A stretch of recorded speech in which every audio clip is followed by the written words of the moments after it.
Përshëndetje të nderuar shikues, jemi takuar në minutat e ditarit informativ në RTS Gjirokastra kundër të tjera, sot do të ndiqni. 15 tetori njihet si dita ndërkombëtare e Shkopit të bardhë që simbolizon guximin dhe pavarësinë e personave që nuk shikojnë. Zëvendës Ministria e Ministrisë së Shëndetësisë dhe Mbrojtjes Sociale, Ina Majko, ju bashkua nismës Dhuro Zërin që u mundson fëmijëve me probleme në shikim të dëgjojnë librat përmes leximeve me zë. Nisma synon më shumë ndërgjegjësim dhe përfshirje në arsim, punësim dhe shërbime.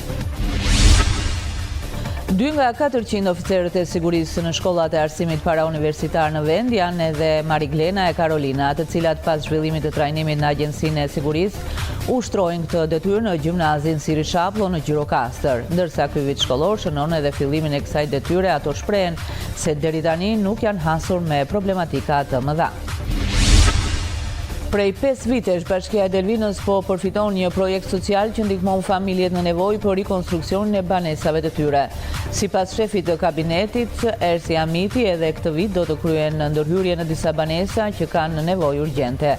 Familjet përfituese janë ato në vështirësi ekonomike, ndërsa çdo vit më shumë se 10 familje në Delvin përfitojnë nga ky projekt duke përmirësuar ndjeshëm kushtet e jetesës. Në Lazarat ka nisur korja e misrit. Fermeri Nedin Proko, prej 5 vitesh i përkushtuar tokës, thot se ky vit ka sjell prodhim të bollshëm dhe pret të ardhura të mira. Pas korjes, ai do të nisë përgatitjet për sezonin e ri, duke theksuar se puna në bujqësi nuk ndalet kurrë.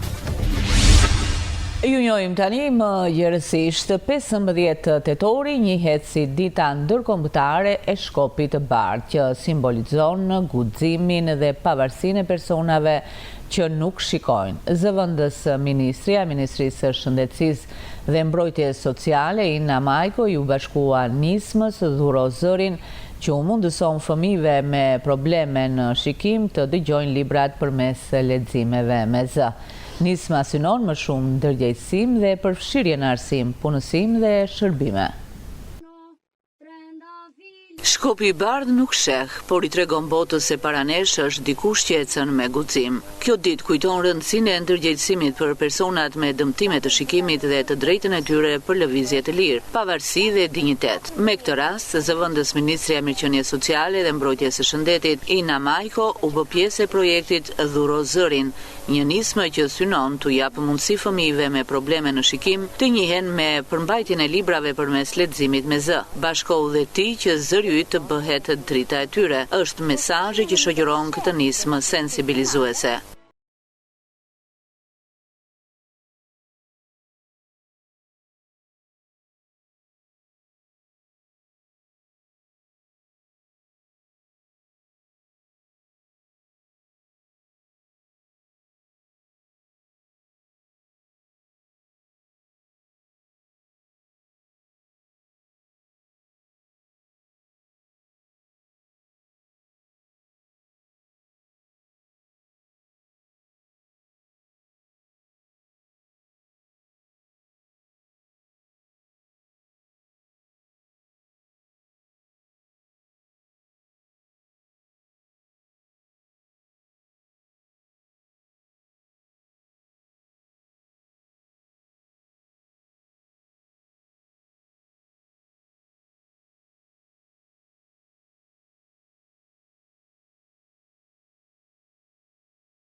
Shëndetësi dhe shërbime sociale falas.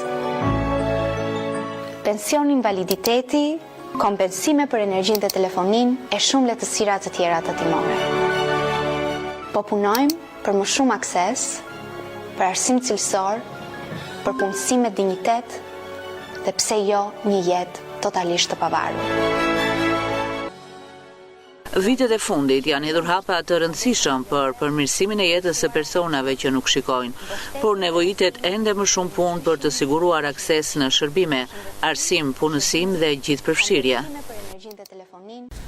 2 nga 400 oficerët e sigurisë në shkollat e arsimit parauniversitar në vend janë edhe Mariglena e Karolina, të cilat pas zhvillimit të trajnimit në Agjencinë e Sigurisë ushtrojnë këtë detyrë në gjimnazin Siri Shaplo në Gjirokastër. Ndërsa ky vit shkollor shënon edhe fillimin e kësaj detyre për to, ato shprehen se deri tani nuk janë hasur me problematika të mëdha. Mariglena dhe Karolina janë oficeret e sigurisë pranë shkollës së mesme Siri Shaplo. E kanë marrë këtë detyrë për herë të parë këtë shtator dhe duket se janë të kënaqura me misionin e tyre, garantimin e sigurisë së nxënësve si në ambientet e brendshme të saj, ashtu edhe në një perimetër të caktuar jashtë derës së këtij institucioni. Është shumë sfiduese, por edhe ndërkohë dhe shumë e bukur, se punojmë me adoleshentë, me fëmijë. Jam edhe nën, ndoshta një fëmijë e vogël, dhe kjo më bën më shumë të afrohem me djemtë edhe me vajzat. Një gjë që më bën përshtypje është që fëmijët afrohen, flasin, e duan, e kuptojnë. Se ne jemi këtu jo vetëm për të mbrojtur për sigurinë e shkollës, por të flasim me ata. Nuk kemi psikolog, as punë social, por të afrohemi të dimë dhe problematikat e tyre. Të jesh oficer e sigurie është shumë profesion i këndshëm. Pjesa me marrjen e fëmijëve, me pjesën e bashkëpunimit me ta është vërtet shumë e bukur. Nuk mund të themi dot që dhe fëmijët janë ambientuar totalisht me neve, se është dhe për ta diçka e re, por pjesa më kryesore na ka marrë për zemër dhe neve po ata. Kështu që shpresojmë që të ecim sa më mirë me pjesën e menaxhimit si brenda në shkollë dhe jashtë në territorin e saj.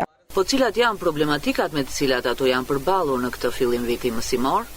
Nuk kemi hasur ndonjë problematik shumë të madh, gjëra të vogla që janë zgjidhur brenda shkollës. Të tipit? Të tipit, herë dhe me vonesë, u fut me vonesë, gjëra shumë të vogla që kalohen, që janë kaluar dhe janë zgjidhur. Për momentin, e vetmja gjë është me ç'po shikojmë zgjimi herët të mëngjes. Atë kam problemin. Na vjen shumë keq që ndonjëherë i lëm dhe jashtë orën e parë, por duhet t'ju vihet në mendje që duhet të vinë shumë shpejt dhe jo të plersin që t'ju hapet dera në 8:20 për shembull. Në punën e tyre, ato shprehen se kanë mbështetjen e drejtorisë së shkollës, por edhe prindërve. Roli oficerit sigurisë në shkollë është mbrojtja dhe siguria e shkollës. Jo vetëm brenda shkollës, por neve kemi dhe në perimetrin e shkollës. Nuk kufizojmë vetëm brenda shkollës, por edhe jashtë shkollës. Kemi të drejtë që të vëzhgojmë. Kemi gjetur një bashkëpunim shumë të ngrohtë me drejtorin e shkollës, me mësueset, me punojësit sociale, bashkëpunojmë në grup, sepse vetëm unë nuk mund të bëj asgjë pa bashkëpunimin e mësuesve, prindërve, punojësit sociale. Në shkollat e Gjirokastrës veprojnë 4 oficerë sigurie, pikërisht aty ku edhe numri i nxënësve është më i lartë, përkatësisht në shkollat. Koto Hoxhi, Asim Zeneli e Siri Shaplo. Gjatë këtij viti, 293 qytetarë kanë kërkuar ndihmë pranë qendrës së shërbimit juridik falas, kryesisht për çështje pronësie. Sipas juristes Claudia Veizi, po rritet bashkëpunimi me institucionet dhe përdorimi i shërbimeve online, ndërsa ndihma u ofrohet edhe viktimave të dhunës, të miturve dhe personave të diskriminuar. Gjatë periudhës janar-tetor në qendrën e shërbimit juridik Dega Gjirokastër janë trajtuar mbi 293 raste.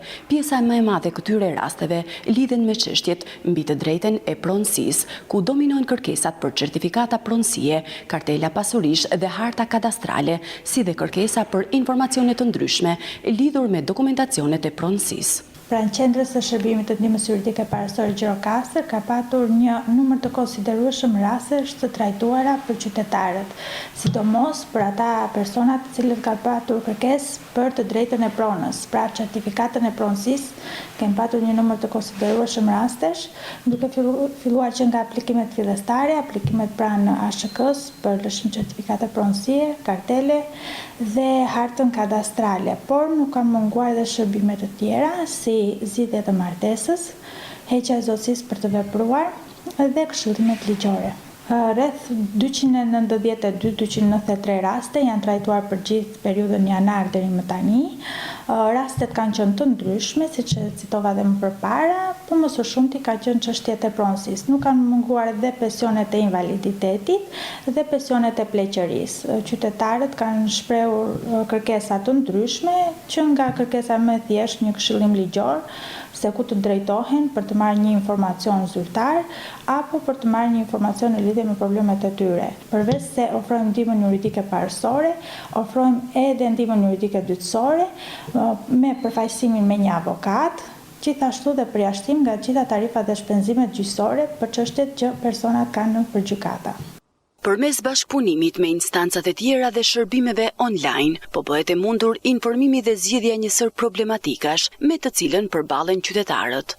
Kemi një bashkëpunim shumë të mirë, sidomos me Bashkinë Gjirokastër, Bashkinë Dropu dhe në rang qarku, dhe me bashkitë e tjera, Bashkinë Kërcyr, Tepelen, me Maliaj dhe nga Bashkia Sarand kemi patur raste të referuara, gjithashtu ndihma juridike për çdo muaj kryen aktivitete me qëllim dërgjegjësimin dhe afrimin e qytetarëve mbi shërbimet që neve ofrojmë. Ne asistojmë qytetarët me shërbimet online në Albania, duke qenë se gjitha shërbimet pothuajse janë Albania, kërkesat fillestare sidomos për Agjencinë Shtetërore të Kadastrës fillojnë përmjet portalit qeveritari i Albania, duke paraqitur në kërkesë në varësi të problemit që ka qytetari. Pranë shërbimit të ndihmës juridike, përfitojnë jo vetëm personat me të ardhura dhe pasuri të pamjaftueshme, por edhe kategori të veçanta, si viktimat e dhunës në familje, të miturit në konflikt me ligjin, persona të diskriminuar dhe të tjerë që ka nevojë për mbështetje ligjore. Prej 5 vitesh, Bashkia e Delvinës po përfiton një projekt social që ndihmon familjet në nevojë për rikonstruksionin e banesave të tyre. Sipas shefit të kabinetit Ersi Hamiti, edhe këtë vit do të kryhen në ndërhyrje në disa banesa që kanë nevoja urgjente. Familjet përfituese janë ato në vështirësi ekonomike, ndërsa çdo vit më shumë se 10 familje në Delvin përfitojnë nga ky projekt, duke përmirësuar ndjeshëm kushtet e jetesës. Prej 5 vitesh Bashkia e Delvinës është përfituese e një projekti social që synon të ndihmojë familjet në nevojë për rikonstruksionin e banesave të tyre. Projekti ka për qëllim përmirësimin e kushteve të jetesës për ata që nuk kanë mundësi ekonomike për të bërë vetë ndërhyrje në shtëpi. Sipas shefit të kabinetit të Bashkisë Delvin Ersi Hamiti, edhe këtë vit Delvina është përfituese e këtij programi dhe ndërhyrje do të kryhen në disa banesa që aktualisht ka nevojë të menjëhershme për rikonstruksion. Është një projekt që neve mos gaboj është viti 5 që e kemi përfituar. Vazhdojmë me listën e familjeve të cilat e përfitojnë to që kanë nevojë për rekonstruksione, qoftë të brendshme, qoftë të jashtme, siç janë fasadat. Pjesën e vitit kaluar ne e përfunduam me sukses, kemi përfituar projektin për disa banesa prapë të vit që të vazhdojmë. Shumë shpejt do fillojmë dhe me ato. A i theksoi se puna po bëhet me prioritet në ato familje që jetojnë në kushte më të vështira. Është varet sa fitojmë 20, 22, 25 në çdo projekt. Janë familje të qytetit dhe realisht janë familje në nevojë, të cilat nuk kanë mundësi financiare për rehabilitim, rekonstruksion të banesave ku ata jetojnë. Janë vetëm familjet në nevojë. Familjet përfituese janë ato që përballen me vështirësi ekonomike, ndërsa çdo vit më shumë se 10 familje në Bashkinë e Delvinës kanë përfituar nga ky projekt. Nisma konsiderohet një mbështetje e rëndësishme për banorët që kanë nevojë për kushte më të mira jetese. Gjatë 10 muajve të parë të vitit janë regjistruar 33 raste për prodhim dhe shitje lëndësh narkotike me 38 autor, ku 14 janë arrestuar dhe 2 në kërkim. Janë zbuluar edhe 8 raste kultivimi bimësh narkotike në Lazarat, Tepelen dhe me Maliaj. Autoritetet po intensifikojnë masat operative dhe kërkojnë më shumë bashkëpunim me komunitetin. Gjatë periudhës janar-tetor janë regjistruar 33 ngjarje që lidhen me veprën penale, prodhim dhe shitje e lëndëve narkotike, ku janë identifikuar 38 autor. Nga këta, 20 raste janë duke u ndjekur me autor në gjendje të lirë. 14 persona janë arrestuar dhe 2 të tjerë janë në kërkim. Gjatë 10 muajve të parë të këtij viti janë regjistruar 10 ngjarje të lidhura me veprimtari kriminale të prodhimit dhe shitje së lëndëve narkotike në qarkun e Gjirokastrës. Autoritetet kanë evidentuar 38 autor të identifikuar, të cilët kanë vepruar individualisht apo në bashkëpunim me persona të tjerë, kryesisht në zonat urbane për shitje të lëndëve narkotike, ndërsa për kultivim të bimëve narkotike janë identifikuar në periferi të vendit. Gjatë të njëjtës periudhë janë regjistruar 8 raste të veçanta që lidhen me veprën penale të kultivimit të bimëve narkotike, nga këto 3 raste në fshatin Lazarat, 3 në Tepelen, si dhe 2 raste të tjera në Memaliaj. Të parashikuara nga neni 284 i kodit penal. Rastet janë evidentuar si rezultati kontrolleve të vazhdueshme në teren, survejimeve dhe bashkëpunimit me strukturat vendore.